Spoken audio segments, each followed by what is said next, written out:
The reason Hollywood is failing is really a complex issue brought about by the lack of balance.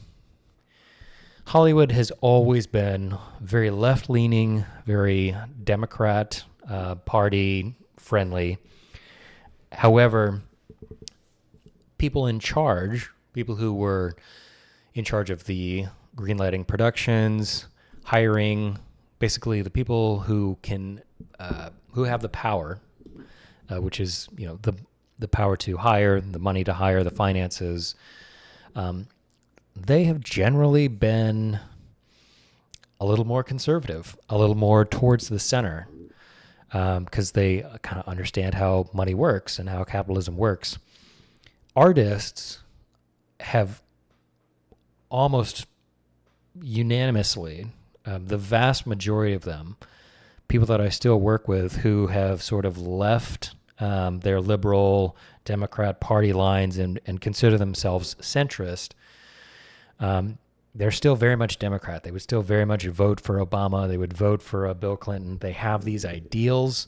And that side of, unfortunately, the political spectrum, which is what I have to talk about, is where woke came from. This idea of woke, which I don't like using that word, that is a leftist terminology that has been hijacked.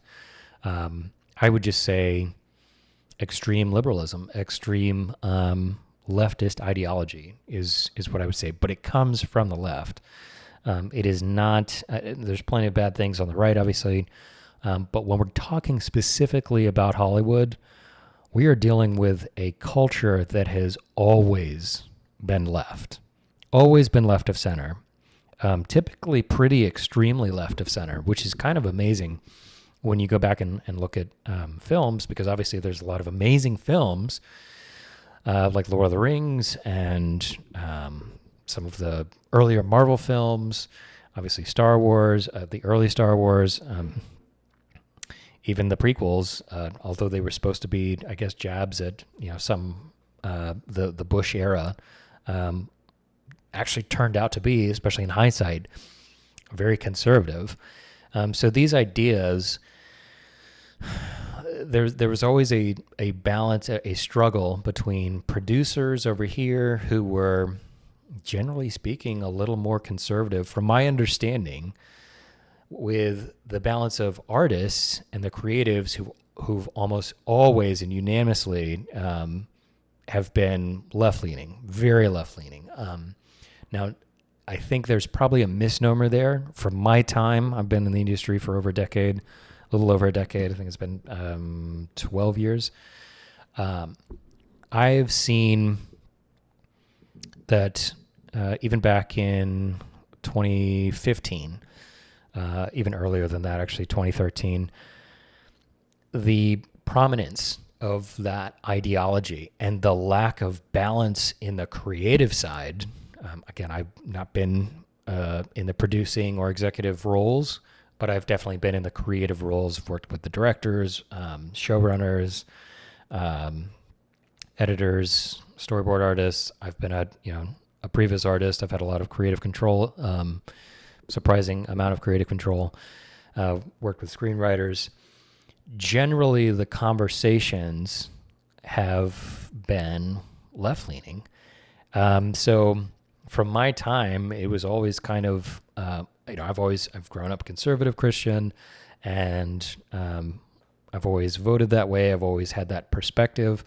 So my entire time in the industry, and this is still true today, I was not able to talk about my political beliefs, any religious beliefs. And I know at work there was this sort of mantra, leave politics and work out of or politics and religion out of work.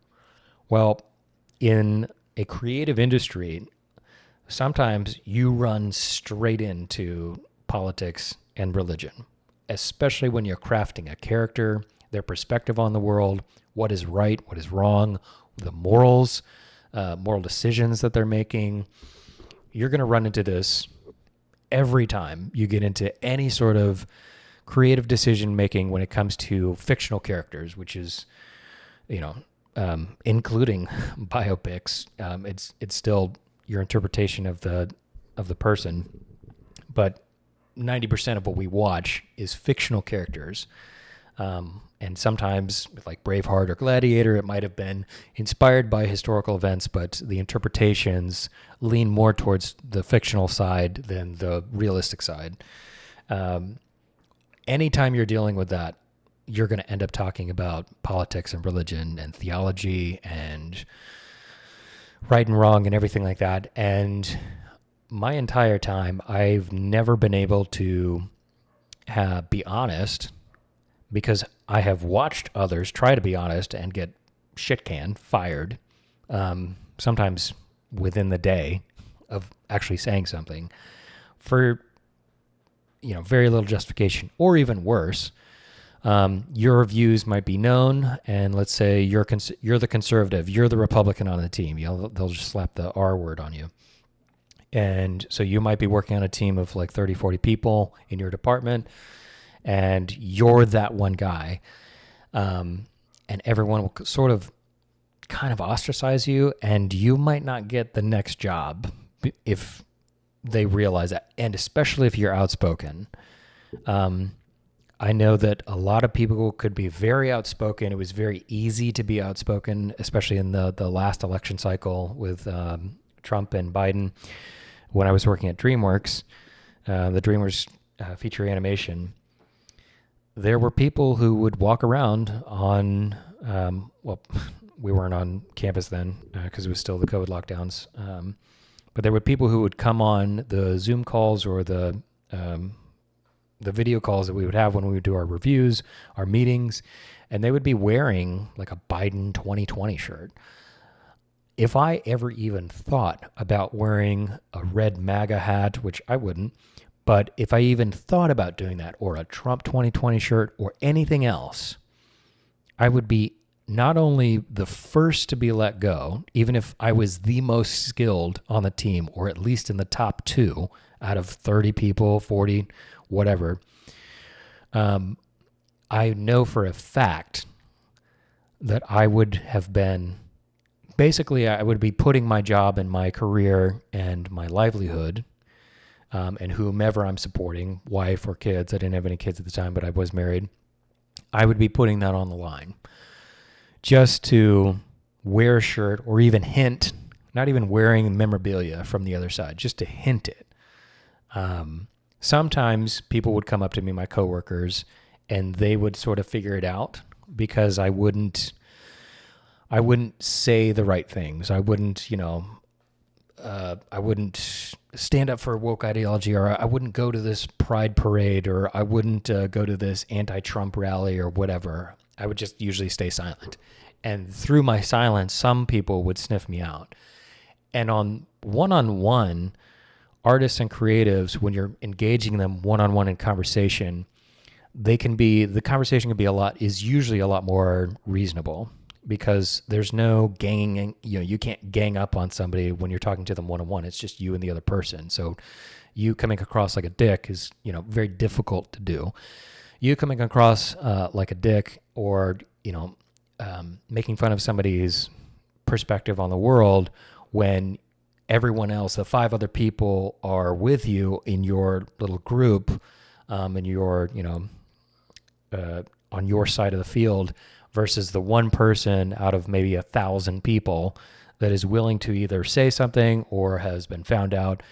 That is much easier to do. So there was definitely sort of a group mentality. I don't think deep down that every creative, I think it actually was probably a little more balanced than from what I saw. I would say that, it was literally a 99-1. At least that's what it felt like for the last 10 years.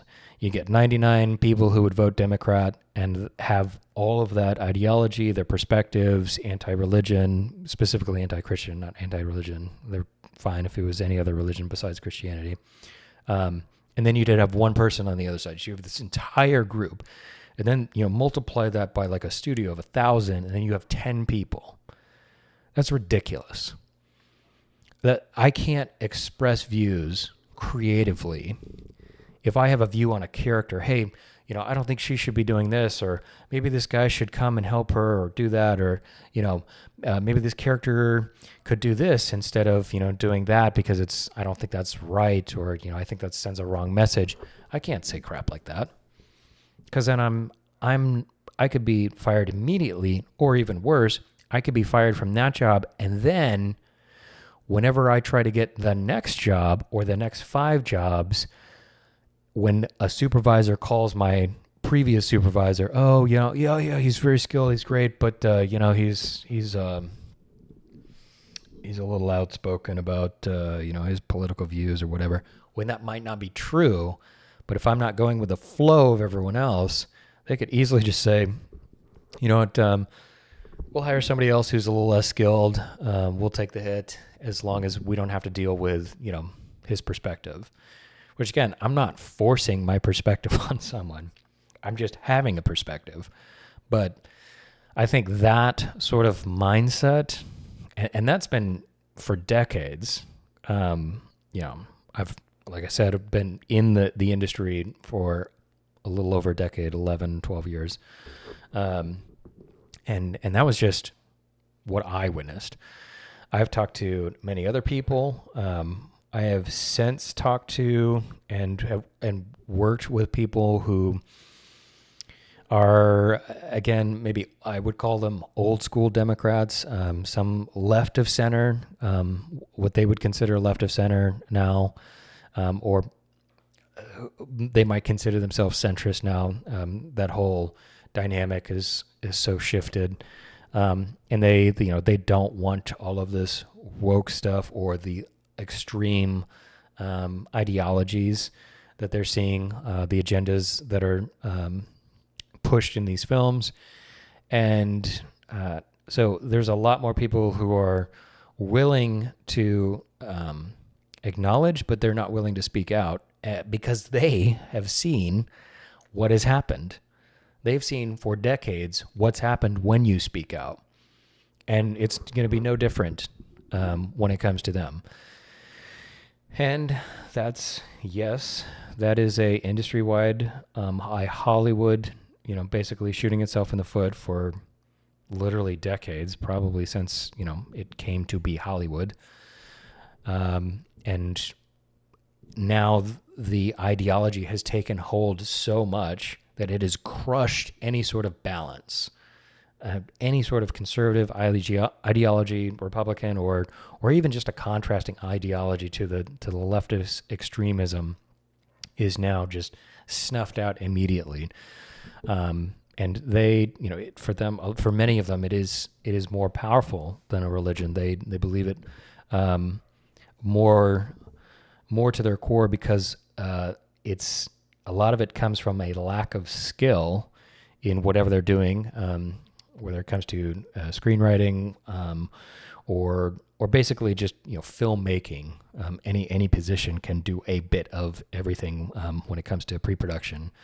Storyboard artists can all of a sudden find themselves doing screenwriting things, making character decisions. Same thing with the previs artists. Same thing with the editorial staff. There's a lot of creativity is very flowing when it comes to making a movie or a TV series. It's not a very fixed thing. Creativity can really come from far down the pipeline, but typically it's higher up in the pipeline in the pre-production stages. So yeah, I think it's that lack of balance that is killing Hollywood. Even if we didn't think it was out of whack, it wasn't balanced before, like, let's face it, but now it's so out of balance that word no longer applies. There's no longer even two. It's no longer 80% and 20%. It's literally seemingly 99.9% and maybe 0.1% as far as the balance. And for some reason, nobody's really sure why, nobody wants to admit that they were wrong. That's also maybe the second part of this is it is very difficult to admit that your side was the problem or that your ideology was where this came from. It didn't come from the right or conservatives. Trust me. It came from leftist extremism. That's where a lot of this is coming from.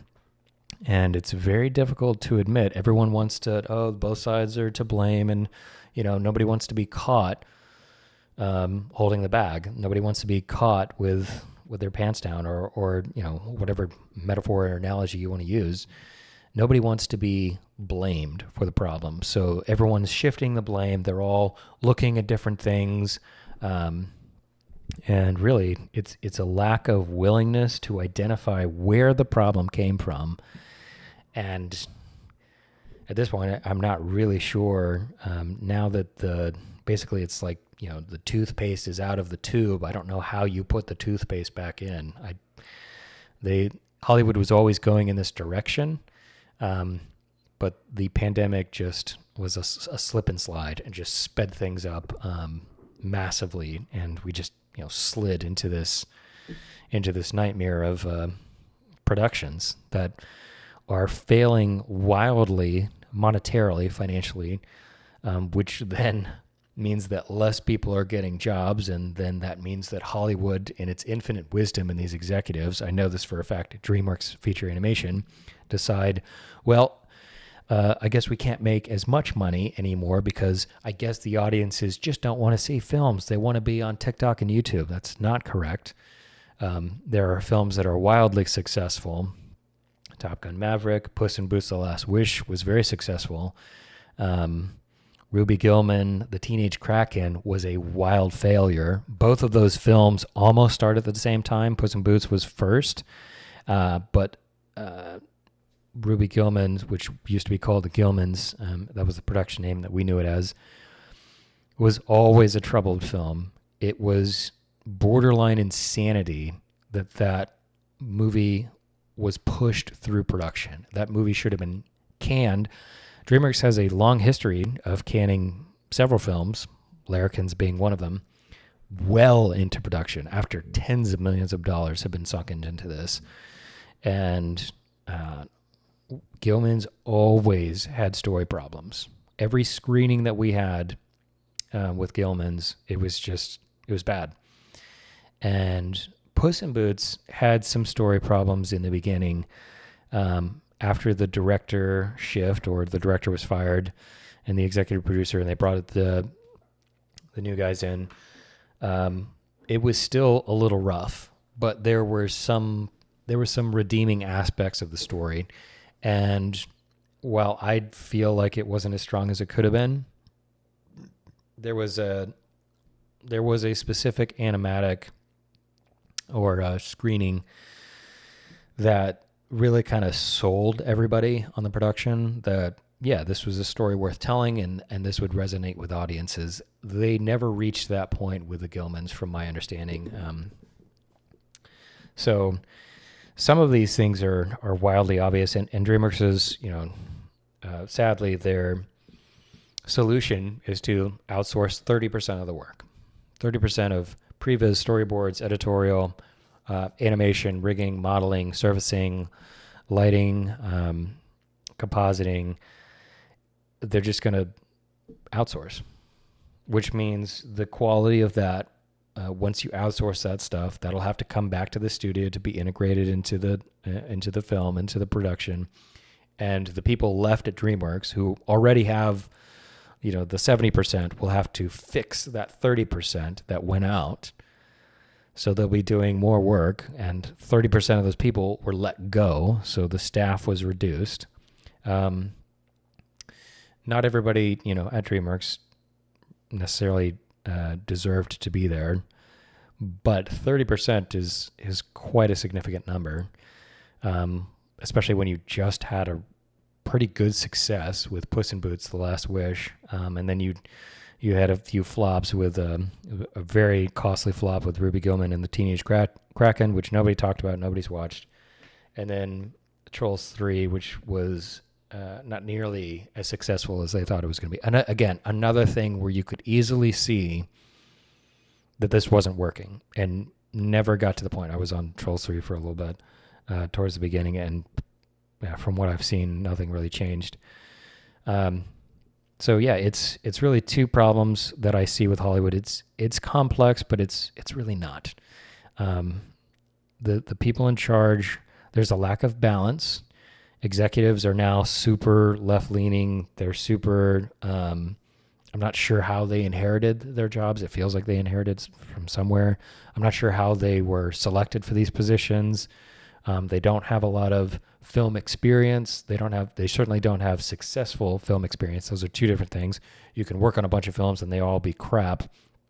And that is experience, but that's not really good experience. You want to work with people, who have a lot of films on their reels. Some of them will be crappy, that you just can't help that. But a lot of them will be good. Maybe the majority of them, even if it's 50-50. But for some reason, we're hiring people who have 0% good films. And I'm talking about higher up positions, people who have this power. I was talking about earlier. The power is the financial, really the finances. Movies comes down to money. That's as frustrating as that is for any artist or any creative field. Finances rule everything, which is obviously why it's very confusing that these super high level flops that Disney has produced, both in their live action, their animated divisions, their television, their streaming service Disney Plus, on seemingly every department or every section of their entertainment media business has been producing, even Pixar. Obviously, Pixar used to be an incredible name back in the day. There's some obvious reasons that, again, leadership changes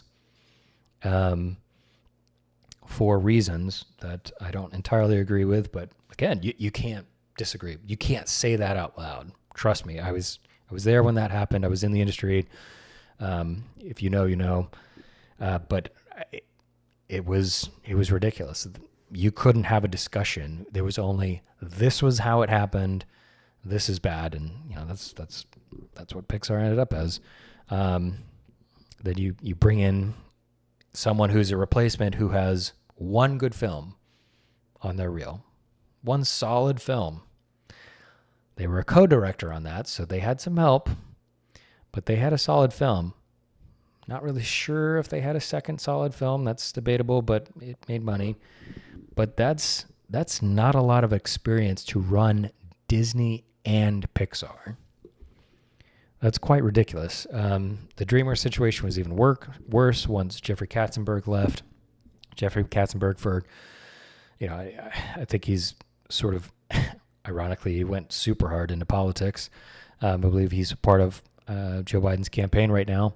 But for all Jeffrey Katzenberg's flaws, from what I've heard from the people who worked with him, he was obviously gone by the time I was employed at DreamWorks Feature Animation. He knew how to make a film. He had worked on Lion King. He had a pretty extensive history with Disney that ended poorly, which ended in the creation with him and Spielberg and the other fellow. I can't remember, poor guy.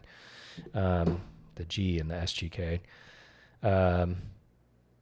They started DreamWorks, and he made Shrek, which was super successful. The How to Train Your Dragon series was successful.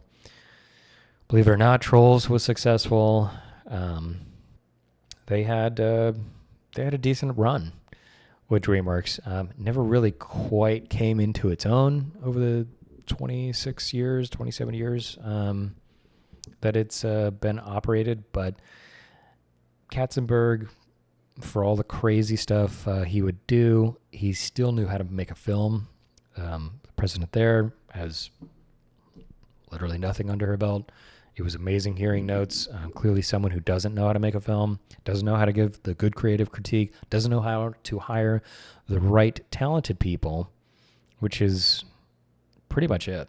Like, that's, if you want to boil down Hollywood to that problem, you have the balance. Hollywood is out of balance, and the incorrect people are in charge.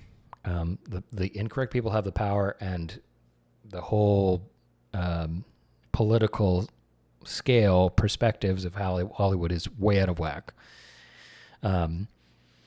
Having the power in those roles, you're literally, just figuring out how to spend your $90 or $150 million to make your productions, $90 million for Puss in Boots. You choose who the directors are, you choose who the screenwriters are, or you choose the director and then you trust them to hire out the staff. But it really comes down to hiring people, because that's all films are. They're not computers. Those are helpful. Obviously, they're tools. They're super necessary. But at the end of the day, the computer, we're not there yet with AI. It's still, I believe that it's still quite a ways off. It's just going to rip off anything anyways. It's not going to create anything new. It won't have it won't have a perspective. It'll just be a hodgepodge of stuff that it plagiarizes. But setting that conversation aside, the AI conversation, humans by far are your biggest asset in a film studio. This goes for really any business.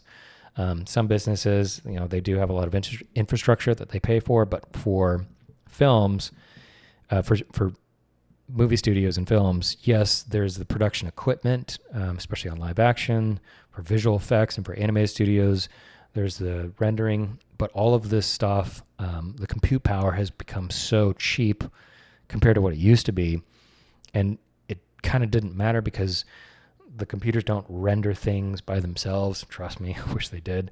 Make my job a lot easier. You need humans, and you need really good humans who have a good vision, and they have the ability to understand what is good, they have good taste. I was talking to a friend recently about this. Dune Part 1 and Part 2 is a very good example of someone, I'm assuming Denis Villeneuve, who was the director, who knew how to hire and work with the correct people to bring about his taste, his vision, and his specific taste in what he wanted. That is sorely missing in these very high positions, what we would call above the line positions. I don't really believe in that terminology anymore, because everybody is replaceable. But those people with that power, yes, they are hiring the wrong people, and therefore, because the people in an executive position, executive producers, literally meaningless words, just means people who have power, who can control the flow of money, the flow of spice. They can control the flow of where the money goes and who gets hired. But as far as creativity, they have almost none. They can see someone, they can see, hey, look, Denis Villeneuve has great taste, and I think he would be a real good fit for this project called Dune. That's an incredible, and Warner Brothers did take, they kind of screwed Part 1, but they did take that risk. Part 1 wasn't super successful. Part of that is because it streamed simultaneously on HBO Max, but it wasn't the runaway hit from what the budget was. It was a $190 million budget, or $165 million budget, I believe, somewhere in that ballpark, which is pretty amazing for the visual quality that they got out of that film. But it was also released simultaneously on HBO Max. We were still dealing a little bit, maybe just a barely, with COVID. Not really, though, because I remember seeing it in theaters without a mask. And so Warner Brothers, whoever made that decision to continue this, clearly saw that, well, this is worth it. This guy has great taste, and he can bring his taste and his vision to life, and he knows how to hire the right people. He knows how to cast the right people. Whoever he works with is clearly a good team. Same thing with Christopher Nolan. It might not always be Christopher Nolan making those creative decisions. Usually those guys are very involved creatively. I've worked with directors who have gotten a lot of creative credit who really weren't that creative. They were just a yes or no person. Typically what happens is you have your artistic team under you, and you give them very loose ideas like, hey, make this fight cool. I've literally had that a million times on some of the biggest fights, fight scenes, superhero fight scenes that have ever been on screen. And that was the direction. Make it cool. That's not creative. That's lazy and stupid. But the team that I was working with and that I was on was incredibly talented. And that team, those people, some of them have gone to other studios. Some of them have started their own studios.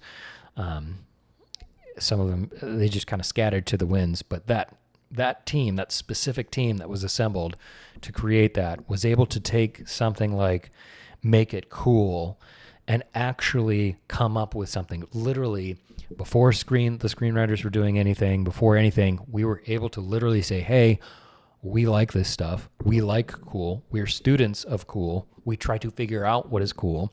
We gravitate towards what is cool, and we have a taste for what is cool. That is very difficult to teach. It is very difficult to find.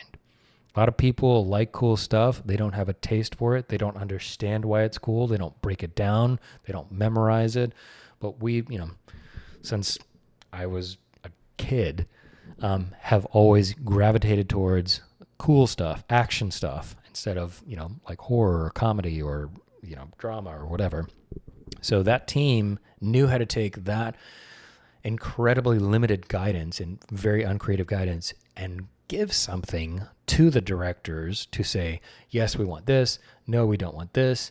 And they would just go and take out, imagine a ton of, I call the muffin top analogy, a ton of muffins, and you take just the tops of the muffins, because it's the best part of the muffin, arguably.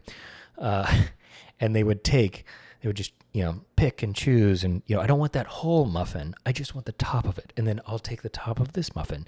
And, I'll just enjoy this sort of hors d'oeuvres or charcuterie board of muffins.